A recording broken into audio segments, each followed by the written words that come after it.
And it tells me we are live. Hey, everybody. Wow, we've already got folks showing up here from Bellingham. And let's see. Let's make sure we've got some. Yep, okay, there we go. Looks like we got sound. Looks like we're good to go. Looks like we've got stereo sound this time, I hope. Coming in from both channels. I think I fixed that this week. So welcome. One and all. Wow. And thank you, Preacher 1138, for that super chat already going before we even started. This is awesomeness. Oh, wow. Dallas, London, Nashville, Manitoba, Canada, Finland. Hey, everybody. All right. This is, wow, Texas, more Canada, Saskatchewan. I love it. I love doing this. Okay, so I'm going to assume now everybody can hear me. Everything's good as far as that goes. Somebody give me a... we're good to go on that. Just to see we're about, that's right. Sounds working great. Perfect. Thank you for that confirmation. And we are now beginning critical Q&A number 245. Oh my God, so many questions answered and so many still to answer. Guys, this is great. Scotland, damn, Seattle, Illinois. All right. I am here. You are here. My wonderful members of the Sea Org out there, for those of you who get that joke. All right, so let us begin. How about you guys start throwing some questions at me? I am ready to roll today. I am pumped. I'm excited. This has been a decent week. Gotten some good things going. You guys are going to be really excited by some of the content coming up, by the way. And I'm not making crazy-ass promises. I've actually got things lining up to do a series on something that I've been asked a lot of questions about that is not related to Scientology, a whole different subject matter that is related very, very closely with destructive cult activity. And so anyway, that's looking like a series that's forming up, and I've been getting the research going on this and talking to some people who I'm going to be interviewing, and it's going to be quite exciting. So I'm going to just totally leave that out there as a big tease because I'm a horrible, awful person. So, all right. Yeah, what does the C stand for, I wonder? Okay. Yes, Alex, I will read your Facebook message later. I almost told you I was about to go live, and then I thought, well, you'll just see. Chris, what is happening with Tommy Davis? L. Ron Hubbard asks. You know, Tommy's moving on with his life. He has remarried after Tommy Davis used to be the international spokesman for Scientology, and he was making appearances in the early to late 2000s, and then he just disappeared. And I believe he disappeared because he said that he said something kind of crucial, which was that if it was shown that L. Ron Hubbard did not actually, cure his own war wounds from World War II, then the whole basis of Dianetics would be a lie. And then, and he said that out loud, like he kind of admitted that. And that would be a big, huge no-no because it is documented that L. Ron Hubbard did not cure himself from his war wounds. So, big open mouth, stick foot in all the way to the knee. So he got ousted. He left the Sea Org. He divorced his wife. They both left. They got divorced. He got remarried. And that's really all I know about the guy. He's been in and out of various things. But really, I don't consider Tommy Davis a very important person at this point. Because he's gone. He's out. He's not going back in. And he's just an ex-Scientologist, ex-Sea Org member who is getting on with his life now. And that's all I can really say about the guy. Okay, let's go back up here. You guys are gonna throw a lot of questions at me, and I'm probably gonna miss some along the way. So, just warning you, because I'm sort of moderating my own stuff right now. Melissa's out having some fun with some friends. She may show back up while we're doing this. She may not. I don't know when she's gonna get home, but we'll see. Okay, John McGuire, do you guys work with street epistemology? Yeah, I sure do. I've pushed it, endorsed it, promoted it. I have had Anthony Magnabosco on my podcast 2 or 3 times. Definitely 2, maybe 3 times. As well as I had Peter Boghossian, the person who actually developed street epistemology in the first place. I had him on my podcast to talk about that stuff. So, yeah, definitely work with street epistemology. Oh, Angel Hugger asks, I enjoyed your landmark episode, but I'm unclear about what landmark does. What does it do? Oh, that's interesting. Okay, well, landmark offers a 3-day forum or workshop.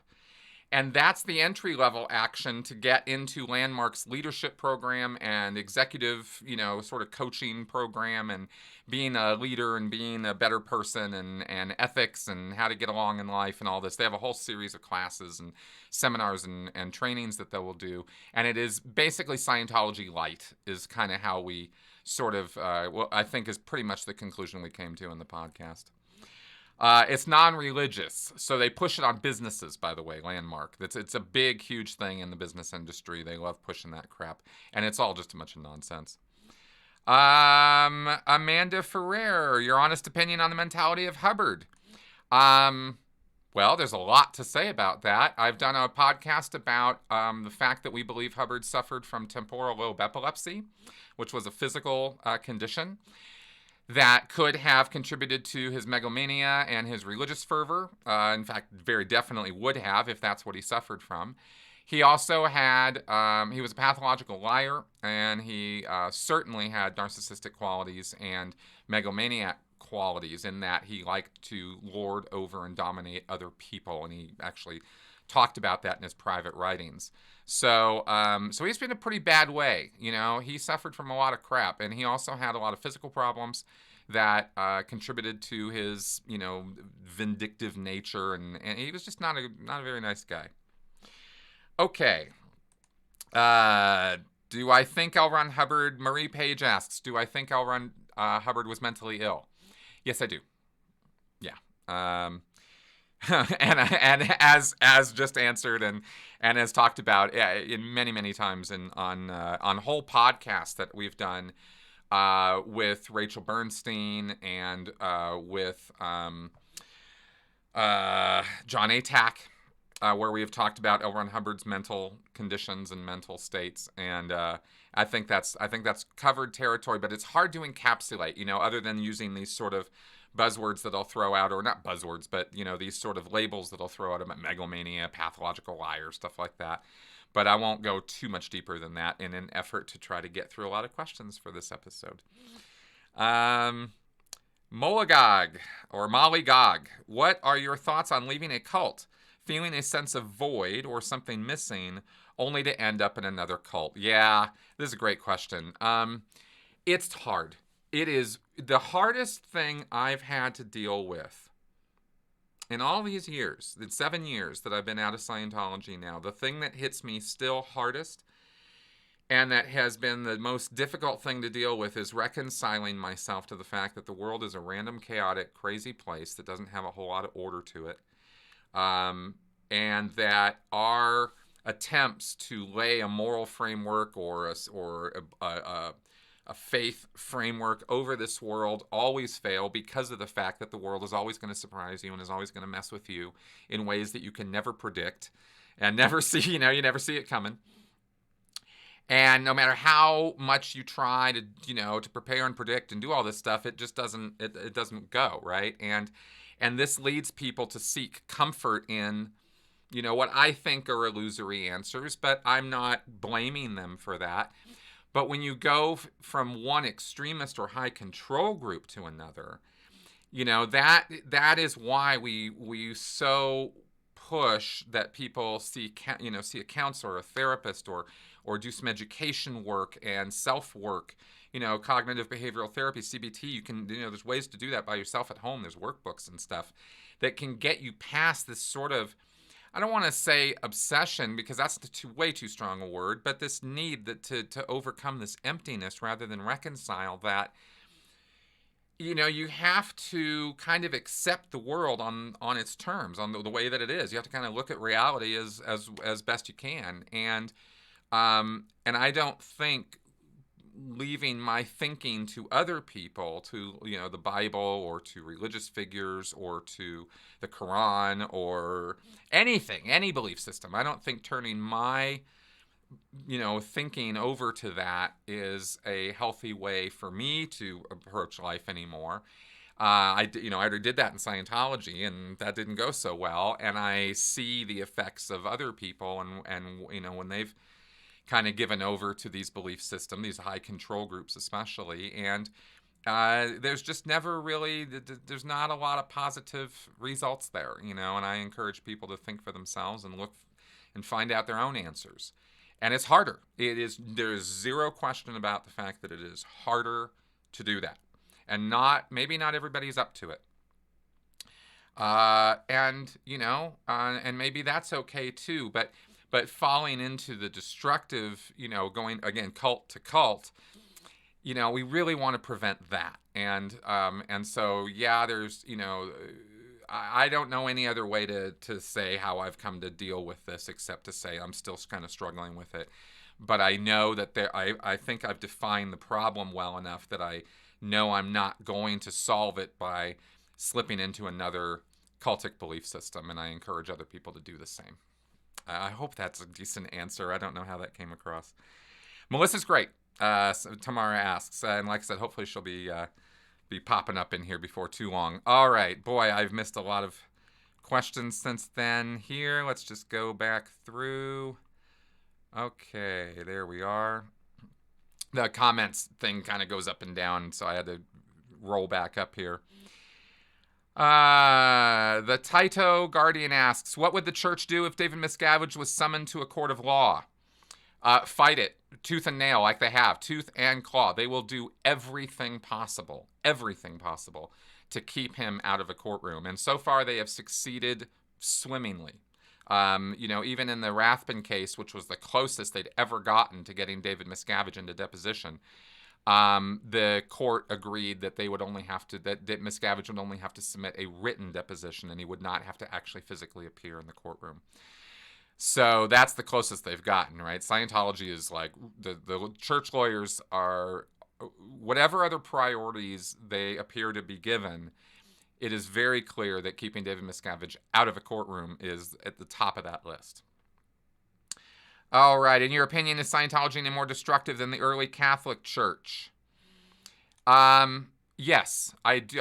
In my opinion, it is, and the reason is because we have, Steve Hassan and other cult experts have said, and I agree, that Scientology is one of the most destructive of the high control, destructive authoritarian cults out there, because of the sheer volume of control mechanisms that are baked into the materials and the procedures. That, you know, there's trance induction, phobia induction, you know, wordplay, loaded language. I mean, the redefinition of terms, which is like a propaganda technique. There are so many things that are going on in Scientology that are designed to overcome your self-determinism, your initiative, your ability to think, and it's so, there's so many of them. The volume is so high that you can't help but think that it's a calculated effort. And that, I think, is, if you were to count up the number of things comparatively between what Catholicism does, you know, with the guilt tripping and phobia induction and some of the stuff they do, versus what Scientology does, you know, no, Scientology is gonna come up worse on that. Will Tommy Davis ever come out? No, I don't think he will. His whole family's in. He has no reason to see the light. That being said, anybody can come out at any time. You know, I just think Tommy Davis has a lot of reasons not to, and at least not till his parents kick it. But as far as, is he going to continue doing Scientology services? You know, I don't know. He might not be active as a Scientologist at all. He just might be a Scientologist mouthpiece. So, you know. Okay, what would Jesus... What? How would Jesus differ from Steve Jobs? I do not understand that question. Is Steve Jobs a cult? No, I don't think that Apple's actually running a cult of Steve Jobs. I don't think that's the case. Especially since Steve Jobs is dead now, and he was not a spiritual leader or a cult leader, business leader. No, I don't think it crosses that line. I think in some ways it comes close. You know, if we look at it as a spectrum rather than a yes/no of absolutes, right? If we look at it as a gray scale of, you know, high control destructive cult group versus non that, I think Apple ticks some boxes and moves on that spectrum, but I don't think there's a cult of jobs at this point. Okay. Why isn't the FBI going in there undercover? Oh, God, I've answered this question so many times, guys. The FBI is not going in there because they don't have probable cause and enough evidence to, according to their standards and the connections that Scientology has into law enforcement and our government, go all the way to the highest levels. And, lobbyists and money talks and bullshit walks and all that. I mean, they have influence. Scientology has built up a lot of influence over the decades that they've been around. They have been concentrating on doing that since the 1960s, and they're not ineffective at it. And so they are able to stop criminal investigations. They're able to stop things that they, had, like they got raided in 1977, and the FBI came in and cleaned house, man, and people went to jail. And they went, we are never, ever, ever going to have this happen to us again. I mean, I guarantee you there were very high-level meetings in the world of Scientology and a lot of planning and workout done so that would never, ever happen again. They're big on that. And they worked out what it would take. And they've implemented plans and those plans and programs to make that happen. And that involves, blackmail. That involves giving money over to people. That involves buying influence or influence peddling, both legal and illegal. They don't care. They'll do whatever it takes. That's why. All right. Where's Miscavige's wife? I'm not even answering that question anymore. That's just a question I'm not going to answer anymore. All right, let's see here. I hear ex-members still using the term wogs, even though it's derogatory. Steve Hassan has stated that to completely shed the cult, you should not. Any thoughts? Yeah, absolutely. I don't use the word wog except to talk to you guys and answer questions about it. I've not heard ex-members using that term outside. Well, actually, no, I have heard a couple ex-members use it, but I think they tend to not actually realize that it's a racial epithet or it's a racial slur. I don't think they actually know that. We don't really learn that in Scientology. But I'm not going to make excuses for them. They can get educated. Right? They just tell them, hey, look, man, it's a racial slur. Knock it off. So that's, yeah. All right. I enjoyed your landmark episode. Oh, yeah, we answered that one. No, I don't think Shelley Miscavige was murdered. I think she's alive and well and working for the church. Thank you. Do you consider... Oh, okay. Morna McDonald asks, do you consider yourself recovered from Scientology now? No, I don't. Almost every couple months, every few months, something new comes up. And it's, most recently it was a fairly heavy thing about saving the world. Like the last half of last year was kind of spent dealing with that. And it was kind of a big deal for me. It doesn't sound like a real big deal, yeah, save the world. But for me it was. And then there's other things that come up, constantly, that things are coming up still that I deal with and have to rethink with or review or reframe or whatever. So no. I do think, though, that I have made some very, very positive forward strides. I don't think with Scientology words or terms or concepts anymore when I'm thinking about problems or figuring out how to resolve issues. I don't give any Scientology any credence anymore of any kind. I just just dump the whole subject in the trash bin. There's nothing really worth saving or salvaging there. There's other better ways to accomplish any goal or purpose that Scientology is trying to accomplish. So I think in those terms, in those ways, I'm pretty recovered from the experience. And I also don't have anymore the same level of anger towards the subject and towards individuals in the subject. There are only a couple people that I would not, if they came out right now, that I might have a problem with, or I might not be so happy or ready to forgive and forget. But that's really only a couple, really, literally only like 2 or 3 people. So there's not a lot of animosity or ill will or anything like that motivating me anymore. And I felt like last year was actually a real big forward step in all of that recovery stuff, because because I really felt it like a burden lifting at a certain point last year of the emotional, like, kind of towards the subject that I had restrained. I was not an angry person to towards you guys or towards the church itself. I just kind of was feeling a little bit like that sometimes, and now that's kind of gone. So there you go. Okay, thanks for that question. Ryan Daly, what positive experiences did you have in Scientology? What do you miss, if anything?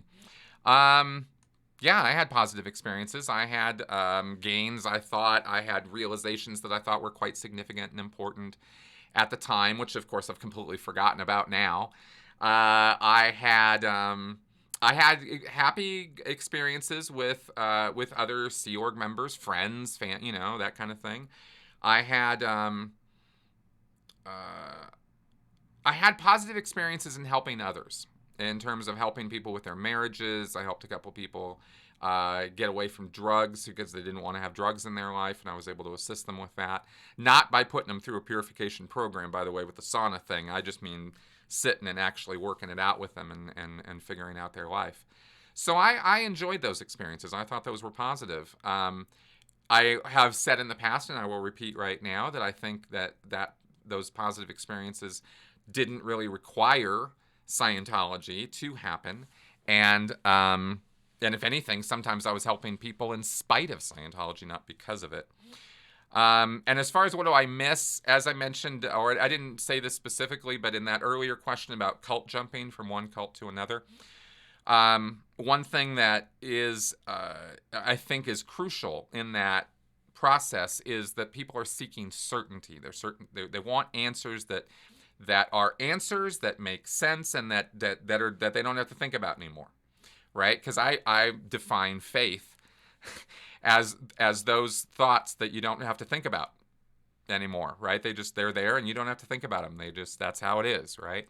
And you got faith. So I miss that certainty of knowing, what this is all about, what life is all about, what the architecture of life is and relationships and how it's all supposed to come together and work. But I'm okay with not having that, because at this point I've adopted the idea that I would rather live with an uncomfortable truth than a pleasant lie. And there's a lot of pleasant lies being peddled out there. Okay, looking forward to your next episode of the 3 Apostates. Yeah, we have one scheduled for this month. Well, you'll probably see one at the end of this month or early next month. Preacher, 11:38. I'm about to go see the new Star Wars movie without giving any spoilers. Have you seen the movie? And if so, did you like it? Yes. Thank you for asking. I did see it, and I enjoyed it, but I didn't think it was a great movie. It was a very, very difficult, very busy movie, but I think you'll have a good time. It hits all the marks. It's very rushed, so you'll feel a little breathless through the whole thing. And there were choices made that I wouldn't have made, but I get why the product was what it was. So, have a good time and let me know what you, email me what you thought. I'm curious what you're going to think about that. All right, L. Ron Hubbard, I'm not that bad. Silly McChilly, is there a chance that someone in Scientology has been told that he or she is a born operating Thetan? Someone claimed that, and I understood that you have to pay to be an operating Thetan. Oh, yeah, no, you are going to have to pay. No question about that. But there are people who are born into Scientology families, and the parents and the kids start getting the idea that they're a past life OT. Now, in order to cross that threshold, they're going to have to go into an auditing session. The kid is going to have to go into an interview with somebody who's OT, and they're going to have to tell them the OT data. They're going to have to convince them that they actually are past life OTs. And if they don't go in there and start talking about Xenu and body Thetans and what they were auditing and what their name was, then odds are Scientology is going to go, well, thank you for telling us you're a past life OT, but if we can't find your folders, we don't know what your name was, so you're going to have to do the levels again, right? On the other hand, if they do start talking Xenu and body Thetans and they do name a name of a person who died, and they pull up their folders and sure enough the person's OT, whoa, What? That would be proof of past lives almost, right? But guess what? That's never happened. At least not that I ever heard of, and I'm pretty sure I would have heard about something like that. All right. Do you see parallels between Hubbard and Trump? Yes, I do. I have talked about, yes, I have gotten a couple podcasts out there about Trump. I see the same pathological lying and narcissism and megalomania exhibited by both of them. Trump doesn't have any desire to, lord over people the way Hubbard does. I don't think Trump has that going for him. But he's an incredibly narcissistic person, and I have issues with that in leadership. In your opinion, AM asks, in your opinion, is Scientology any more destructive than the early Catholic Church? Or is Scientology a case of a religion that hasn't matured to our norms? Activities such as the Spanish Inquisition. Oh, early Catholic Church like the Spanish Inquisition. Well, Scientology isn't torturing people. So in terms of destructivity that way, I mean, Scientology is not like throwing people on a rack, right? I mean, Scientology actually is torturing people on the RPF, now that I think about it, but not the same way. They're not flaying people, right? They're not like torturing them to death and demanding, that kind of thing. So, I can't really compare Scientology to the Spanish Inquisition, okay? I mean, nobody expects the Spanish Inquisition. So I didn't see that question coming, but I did answer earlier about, look, I think that Scientology is more destructive in terms of, the non-physical stuff. Let's put it that way. Tamara, have you seen the two guys infiltrating and sneaking around Scientology? Yes, you're talking about Reckless Ben, and I'm actually in touch with them. I want to see about getting them on a podcast. It's about see. Okay, do Crocs count as real shoes? No, they do not. I hate Crocs. All right, let's go back up here. Lost where I was. There we go. Okay. How much did Scientology money-wise get out of you? L. Ron Hubbard asks me. Probably over the course of the years, a few $1,000. I think it was between the meters and the thises and the that's. Well, actually, no, I never had to buy a meter, but I did have to get a bunch of books and lectures and some services. $5,000, $6,000, I think is what it got at. Oh, and then my freeloaders debt, so $10,000. Yeah, let's say $10,000. Let's see. Hello from Germany. Hey, Germany. All right. Are you working on writing any fiction? No. I'm not right now. I just don't really have the time. I do want to do that eventually, but I think that's years up the road.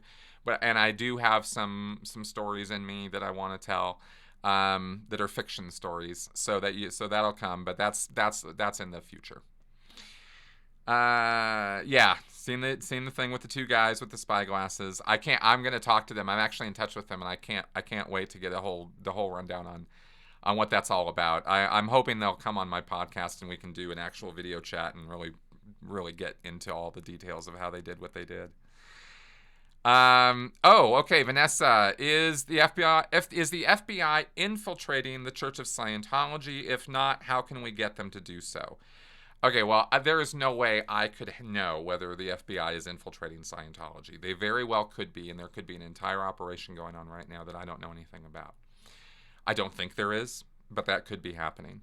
How can we get them to do so? At this point, I don't know what else can be done. Public pressure, I suppose. I'm not sure. They have been given everything we know. So I don't know. Okay. That's Reality says, shouldn't atheists do more to force people to accept a materialistic, mechanistic view of the existence? No, they shouldn't. And the reason is because you can't force people to accept anything. It doesn't work that way. If you want to change hearts and minds, you're not going to do it through force and violence and that sort of thing. You got to change hearts and minds, and that means that you have to appeal to people's with compassion and tolerance and understanding. That's the only way to do it. There isn't another way. So, no, I don't think that atheists should be forcing anything on anybody. that routinely and universally backfires every time. So I've never seen anybody shouted into unbelief. Does anyone know what LRH's childhood was like, and could that have contributed to his mental state of mind?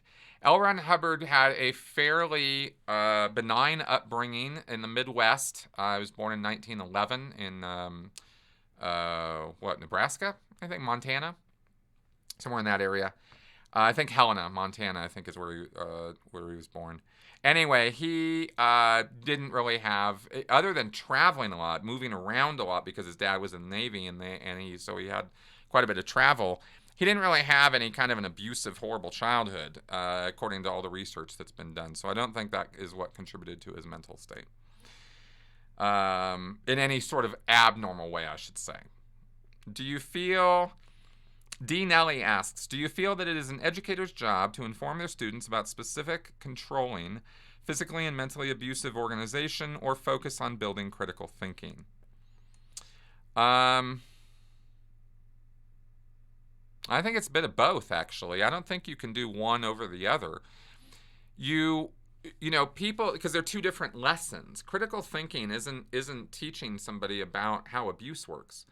And teaching people about how abuse works or about how control groups or high control groups work, it has nothing to do with teaching critical thinking. So I think both are necessary. If I was going to say one over the other, I'd say critical thinking, but that's a bit of a Sophie's choice. You need both. So so I think that's how I'd put that. Have I heard of any news about new shows from Leah and Mike? Janet Gossett asks. I have not. I believe they are working on different projects now, and I don't know what what projects she has in development for shows. My shirt. Yes, my shirt says, "If either you like bacon or you're wrong." I had some bacon before we came on. I'm a unapologetic metasaurus. Okay. Have you seen... Oh, yes. Robot Persona asks, have you seen the Sacha Baron Cohen speech regarding YouTube and tech companies? I have not yet, but I have that actually in my question queue to answer. Somebody asked if either you or somebody emailed me that, and it's in my queue, and I need to actually watch that and give you guys an answer on that. Let's see... Oh, Anna Nider asks, what are your views on meditation? I read Sam Harris's book on meditation, and I liked it. I liked what he had to say because he talked about a sort of spiritual without belief or sort of thing, and I kind of liked what he had to say about that. Meditation, I think, regardless of your spiritual beliefs, whether you think it's a spiritual activity or not, I think it's useful and helpful. I think sitting and again, this is not in the terms of... how do I want to put this? I think it can be calming. I think it can be useful to organize thoughts and chill and learn to come to a place where you don't have to think thoughts. And that's hard. That's a little hard to do. But I think it can be useful in recovery or in just learning how to be more mindful and present in the moment, which I think is a useful skill. Okay, New Hampshire. Hey, New Hampshire. See where I'm at in these comments here. Okay. Tamara asks, I know you stated before, but how old were you when your parents joined Scientology? 4 years old. I was 4. Is there anything concrete being done to prevent further purchase of properties in Clearwater? Gabrielle Celeste asks. No, there isn't. The reporting that's coming out of the Tampa Bay Times from Tracy McManus up to a couple days ago indicates that the city planners who have met with David Miscavige personally are playing footsies with him, are being very, softball with him, I guess, and I don't really understand it, but that's what's happening there. So, yeah, Scientology could be purchasing up more properties right now, for all we know, and there's nothing really being done to stop them. Okay, Tido Guardian asks, do you think the church sees your YouTube channel as a threat? If so, why haven't they attempted to nuke your channel? Is it because they can't or have other things to deal with? For whatever reason, I do not think that they have me classified as a high-level threat. And honestly, I'm okay with that at this point. In fact, I was always okay with that. I didn't get into this to be fair game by Scientology. So if they want to choose to ignore my channel and my work, I'm okay with that. I know that I am doing good work, and I know I'm helping people out of Scientology because former members of Scientology have literally told me that. As well as people from other destructive cults. I've helped people out of JWs. I've helped people out of Mormonism. I've helped people out of Christian cults. I've helped people out of business cults. So I know I'm doing good work, and that's effective work. If the Church of Scientology chooses to ignore me, great, you know, and they haven't ignored me because I've got the hate website and I get trolled and I get the stuff that they do to me, and they did offer to buy my channel to shut me down. So, you know, it's not that they are totally ignoring me, but it's a bit difficult to get somebody's YouTube channel taken down. And I don't have content that is hate speech, and I don't have content that's horrible, awful content. I have very factual content. And so, you know, so that's what you get. Okay, backed in. I like that. It says so much. Okay, it seems like David Miscavige can commit any crime, any kind of crime, and the law doesn't touch him. Yeah. Okay, did you find it hard to stop thinking? Okay, Thuggy asks, did you find it hard to stop thinking and stop using Scientology terms when you left? Yes, I did, for a very long time. It took me years to get rid of the PTS idea. Every time I got sick or every time I saw somebody else getting sick, first thing, man, PTS, you're PTS. That's automatic. And the emotional suppression, that took a long time to get rid of. That's, even to this day, stuff still comes up on that, but a lot less than it did at the beginning. Honestly, Amanda Ferreira, anybody ever look into honestly Miscavige's abuse of authority and missing wife? Yeah, we've looked honestly at that many times in detail. Lots of people have, including this channel. Hail Xenu!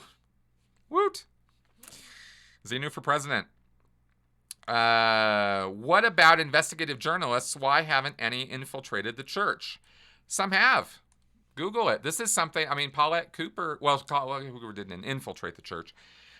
People have infiltrated the church many times. I remember back in 1995 when I first came on as the assistant technical aide for the Western United States. When I was doing management of Scientology, there was a flap because an investigative reporter had walked into the Kansas City Church of Scientology with glasses with a big camera on, and this was in the 90s that this happened, and recorded an entire Dianetic set getting sold and delivered, an entire Dianetic session, and then went back to, I think it was the newspaper or local TV station, and, you know, dished on the whole thing, right? This has happened many times in history that people have done this. It just doesn't get play, or it goes, and then that's it, you know. Most of the time, people get pretty patty cake, and they only go in, and the investigative journalists will go in and do a personality test, and that's it. And that's usually a creepy enough experience for them. But Ross and Carey infiltrated Scientology all the way to, you know, the sauna program and the Dianetics program and stuff. These two guys, Reckless Ben, just infiltrated. Other people, you can find video on YouTube of other people who have infiltrated Scientology. So it's yeah, it's been done. All right, let's see here. Inroads into Russia. CPO fast forward. I understand Scientology has made inroads in Russia. Scientology has organizations in Russia, but Scientology's big problem right now is that they are trying to ban Scientology, and they've actually thrown Scientologists in jail over there. So, you know, inroads, they seem to be getting outroads at this point. And by the way, I've done a whole video conversation with Lloyd Evans about the fact that we both disagree with JWs and Scientology being banned in Russia. That's not the way to go. Banning things only creates martyrs and is always counterproductive. Okay. Preacher, 1138. I used to work for the government of a Midwestern state, and it was a cult. Do you believe that a government agency can become a cult? I believe that any group of human beings can become a cult, depending on the leadership. Remember, a cult is a destructive cult. A destructive cult characteristics and relationship. Well, they are a relationship. There's a leader and there's a follower. Followers. It can be 2. It can be 2 million. But the relationship and the mechanisms that are used are the same. And so anyone can come into a group and start running it as this high control group and start pressuring the people and start demanding loyalty and start pushing for, you give me the power and I will give you glory and wonderfulness and all of that. However that translates in a business environment, that would be money and influence versus, say, a religious environment where you're going to have spirituality and, and happiness and joy and that sort of thing. So the goals can be different, and the wording can be different, and the environment can be different, and it can still be a cult situation. Any group. Okay. CPO fast forward. Are there any countries it has failed to penetrate? Yes, China. China will not allow Scientology into its borders and bans its existence and has for a very long time. And Scientology's never really effectively gotten into China in any real way. North Korea also, by the way. I don't think there's any Scientology in North Korea. That's reality. Shouldn't we, as atheists, use Scientology fair game tactics against religious spiritual leaders and groups, especially on platforms like YouTube? What? No, of course not. Come on, man. No. No Scientology techniques should ever be used against anybody. What are you... These are set-up questions, aren't they? Somebody's messing with me here. Come on. This is silly. Happy New Year. Okay, let's see here. Oh, God. Karen F. Thoughts on the JW Montana Supreme Court reversal? Okay, so there was child abuse going on in the JW, or sorry, the JWs. They have a policy of not informing law enforcement. Or they don't they don't notify law enforcement when child abuse comes up within their ranks. There was a suit. They lost. This was appealed to the Montana Supreme Court. The Supreme Court overturned this ruling and said that the JWs don't have any obligation to report sexual crimes committed within their ranks. This is gross. This is heinous. This is disgusting. And the Montana Supreme Court can go fuck themselves. That is gross. It is a travesty of justice, and it opens the door for more pedophiles to have their way with children in a religious environment that condones and covers it up. And this is something I am profanely upset about. Montana is a place you do not want to bring your kids because they support religious freedom versus protecting children from sexual predators. And to my way of thinking, there is no question about religious freedom versus sexual predation of children. There is no question as to which of these is more important. Okay, let's see here. Staff at Scientology, the Nation of Islam thing. I don't know anything about that. Okay, answered that question. The Spanish Inquisition. Oh, I think I got pushed back up or something. Okay. Going all the way down to the bottom, going back up here. Oh, got some super chats. Hey, guys, thank you for those. Let me go back up and see if I can find out back where I was. It was different. Okay, keep Shelton working. KSW. That's a good one. Maybe I should do that shirt. Should I do that shirt? KSW, keeping Shelton working. Okay. Let's see if I can get back to these questions. Jay asks me, do you see any similarities between LRH and Justin Trudeau? No, I don't. But I can't really speak intelligently about Justin Trudeau. I only have an American's meme understanding of Justin Trudeau. I don't really know anything about the guy other than what I see in memes. Okay, Jay. That's da-da-da. Okay, I'll show his thing there.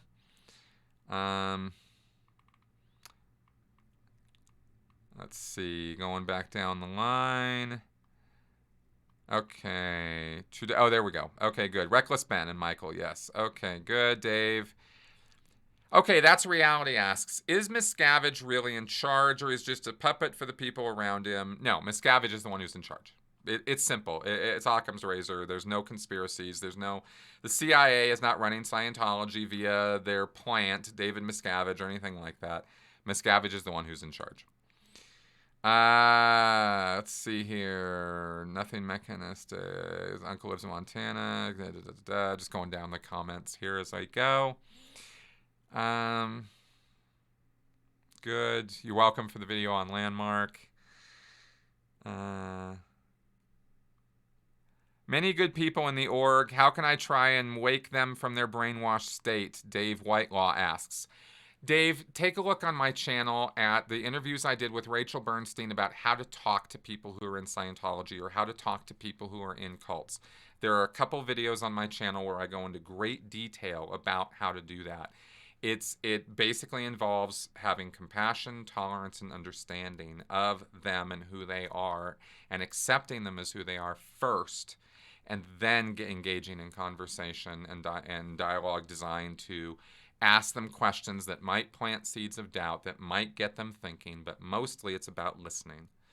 And there's a lot more to know about that. That's a little summary answer, but check out the videos on it, because I've put those together with the purpose of answering them in full, so I don't have to, just give little summary answers that are not really useful or helpful in a way. I want you to get the whole data on that. So I hope you'll check those out. Let's see here. Any chance of a video, Robert Roberts asks, any chance of a video on black supremacist cults like Black Hebrew Israelites? I'd love to hear from an ex-member. They're violent, exploitative. Sure. I've not heard a whole lot about that. If I run into any ex-members of those groups or anything, or that comes across my plate, I'll let you know. Let's see. Trolling Chris a bit. Okay. Okay, thank you for admitting that you were trolling me, you jerk. Okay, best way to meditate is without beliefs. That's actually true. Okay, Looter92, how much time did you spend at sea in the Sea Org? This much time. No time. I was never on the sea while I was in the Sea Org. Thank you, Cynthia, for that super chat. And we are having a great weekend. Thank you. Sarb, my question is, who in Scientology knows that it is a scam? Probably David Miscavige, certainly the lawyers who work for Scientology, but otherwise, no one else. I'm thinking adults trying to call. Oh, Steve G, thanks for the super chat. Boom! Love your work. Discovered it around Thanksgiving. Excellent. I will keep up the good fight. Okay, going down the line here. Let's see. Video from 95 be found. Which video? All right. Did you hear about the last member who's been in since it started? No. Let's see. Going back up here. Dating a man, and after a couple weeks, he revealed he is practicing Jehovah's Witness. Oh, you're dating somebody who's a Jehovah's Witness. I'm wondering if I should run away quicker. I should try to talk him about it, and who I could talk to him about it. Yeah, no, of course you should talk to him about it. If you're interested in the guy and he's a cool guy, then talk to him about it. Say, hey, what's up with this? I've heard this. I've heard that. Have an honest conversation. Now's the time to do it. I mean, you got nothing to lose. If the guy ends up being a religious fanatic or a jerk or a zealot, then, you can walk away, no harm, no foul, right? But if he can be appealed to, or you find out maybe he's Jehovah's Witness in name only, maybe he doesn't really want to be. There could be all kinds of scenarios at play there. So communicate. I will always push more communication, Will you and Melissa name your firstborn Xenu? No, Melissa and I are not going to be having children, so we will not be naming our firstborn Xenu. There are no kids in the works for us at this time. Okay. Okay. Olenka asks, in which episode of Scientology in the Aftermath did you appear? I appeared twice in Scientology in the Aftermath. I was in the 5th episode, which was an AMA. It was an Ask Me Anything special bonus episode. So it might not appear in all the catalogs of the first season, but that was the one I was in there. And then I was in the season 3 last season finale show. At the very end of the show, I stood up and got to ask some questions or talk about some stuff. So that's where I was there. Okay. Oh, Mamita75. Any topics you wish had been covered or addressed on Leah's show now that it's over? Yes, I really wish they had done a show really, really breaking down the RPF. That would have been an eye-opener for a lot of people. They talked about the RPF. They talked about some details of the RPF. But really, a whole show could have been done showing all the policies, a breakdown of it, the organizing of it, the hierarchy of it, the program itself, what it entails, getting through it. Man, it's extensive. There's a lot to know about that, and I would have loved to have seen that. How much did Scientology offer for your channel? Thomas Angelo asks. An insultingly low amount of money. I think it was $10,000. I think it was. I think it was less than $10,000.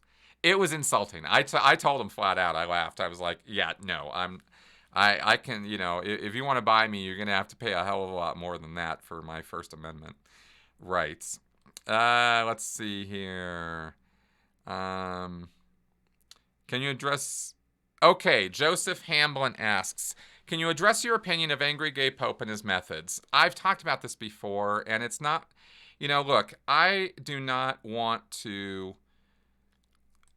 get into feuds with other critics publicly, okay? So I'm not saying this in an effort to rile people up or get people pissed off. Angry Gay Pope does things that I don't agree with and wouldn't do. But it's his thing, and if people want to protest Scientology, they can do it however they want. I don't particularly think that what he does is effective in terms of changing hearts and minds, and so I disagree with what he's doing. And but I welcome the fact that he is protesting Scientology and doing something, and I will take that over nothing. And that's my view on that. Okay, good info. Some novelty in language, all new in order to seem to attract people. Yes, that's reality is talking about. The fact that the basic courses in Scientology, use language tricks, and yeah, they do. They change it's loaded language. It's a thing in destructive cults. They have to come up with their own specialized language because that's what makes one of the things that makes them seem legit, gives them credibility, right?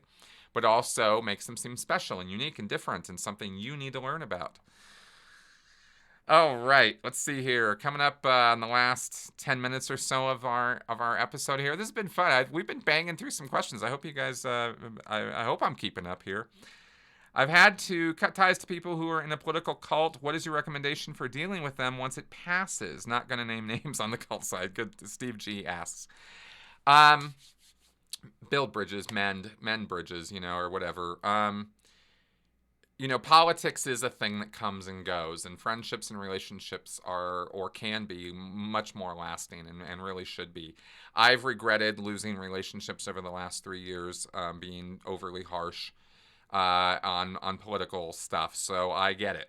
And I've reached out to some people, and I have mended those broken ties, and in some other cases, they're lost, and I'm not going to get them back. So, I guess it depends on the person.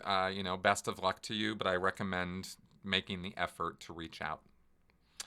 All right, John McGuire. Yes, keeping Shelton working. Woo! Okay, good. Black Hebrew Israelites. I'll look into this, guys. Check this out.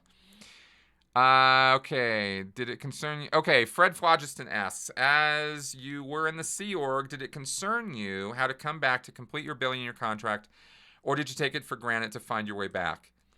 No, I literally didn't really think about it very much, except to figure I would be OT by then, and I would have the ability to come back without any difficulty. Yep. Oh, hey, Philadelphia. Okay, good. Yeah, I'll check out this black. Enough of you guys are bringing this up. I'll check this out. This black Hebrew Israelites thing. Oh, Watcher asks, do you have any thoughts on the upcoming Star Trek Picard series? Yes, I'm a little excited about it, actually. I'm looking forward to seeing it. I hope it turns out to be as good as it's trying to make itself look. Let's see what happens. Okay. Oh, recovering Hunbot. Hey. All right. Picard Forever. Do you know anything about Mike Render's new project? Kyle Howarth asks. I'm sorry, I do not. I'm not in touch with Mike that way. I don't know what he's working on. Okay, Seven the Wonder Cat. Yes, he's hiding behind the couch over there. Okay. Oh, Sandy. Wow. Thank you for that super chat. Very generous. Thank you. Love it. All right, we have a cult here in New Zealand called Gloria Vale. Their leader died in 2018. There are a lot of families leaving now. Wonder if it's the same will happen when the new leader David dies. When their leader David dies. Yes, it's possible. It's entirely possible that when David Miscavige either leaves or is escorted out, one way or the other, however he is gone, that Scientology could just kind of, implode. That could happen. We really won't know until it happens because the context is going to be everything on that. Okay, how did the Purif make you feel after? Did you feel better or just glad to be done? I felt better, but I was only on it for 5 days when I did the purification program, and I was also 17 years old. So my body, and I had not ever taken a single drug in my life. I had had one surgery, and those medications were come and gone years before. So my Purif was really nothing. It was, and I didn't really treat it as a whole lot of anything either. The main thing it did was it got me jogging, and I did that for about a month, and then I stopped. Okay, Rise of Skywalker, great or May? Oh, that's funny. I answered this earlier in this episode. Overall, meh. Good. I enjoyed it, but meh. I wish it hadn't had come to what it had come to. Okay. Sarb, what is your best guess on what would happen to the Church of Scientology if COB dies unexpectedly? As I just said, it depends on when it happens and the context of it. If he's, I've mentioned before, if he's perp walked, that's a whole different picture from if he dies comfortably in his sleep, which is a whole different picture from if he blows and takes off and just disappears one day. Those are 3 completely different pictures, which will have different outcomes. So it's really hard to guess what's going to happen. Okay. What non-Scientology thing comes closest to the auditing euphoria that seems to be harvested to get people to sign up for the next course? That is a good question. And that is from, oh my God, so like Valley Girl. Okay. The euphoria you feel after an auditing session is very similar, in my experience now, to a great drug high, to falling in love, to having a great time with a friend, right? The endorphin, the rush, right? It's that kind of a thing. That's what it feels like. And it truly feels wonderful. And certainly an experience you want to have again and again and again. And this is also one of those control mechanisms I was alluding to at the beginning of the show, where I was talking about how Scientology has so many things it can do to you to keep you in and keep you going. And that the auditing has become addictive to some people because of that rush that they get. I've seen that. Okay, let's see if we can wrap up here. How's your son in Australia with all the fires? Cynthia asks. He's actually fine. He's over in Perth. He's away from it, he said to me, and told me that there's nothing for him to worry about. Okay, Sandy asks, are you and Melissa going to HowdyCon this year? Possibly. It might. I might be doing a UK book tour over the summer, and it might be in June. I'm not sure yet what the dates and all that. It still has to be set up. I got to really get on that and get that planning going. So if I do that, then I probably will not be going to HowdyCon this year. But if I don't do that, then HowdyCon would probably be a certainty. Okay, let's see here. Preacher 1138, Mike Rinder recently said that he thought the NOI and Church of Scientology might be heading for a feud. What are your thoughts? Really hard to say without more inside knowledge. I haven't seen any indications of any such feud. I'm interested in why Mike is saying that. It certainly could be the case. But I don't know. I haven't seen it, so I just think it's an interesting idea right now. I'm waiting to see if there's more evidence of a breakage or problems between them. It would make perfect sense to me that a schism, could occur and that their partnership would break up. They're very odd partners to begin with. They don't really belong together. So, all right. So there you go. Speaking of Rise of Skywalker, are you in support of Rey and Kylo? I didn't really care I didn't care about the story enough to really form an opinion about it one way or the other. Okay. Do you feel good about helping people out of Scientology with your videos? Yes, of course I do. I feel very good about that. I mean, that's pretty much why this channel started. So yeah, I do. Um, oh, Andre here. Have you heard of the carbonation cult? I keep getting asked about this, and no, other than the questions I keep being asked, no, I've never heard anything about this. I look into it, but I no, I don't know anything about it. Okay, good. Yeah, I have seen all series couple times. Could not find you. Haven't seen an extra. Your channel helped me quit working at Toxic Place. Okay, Alenka.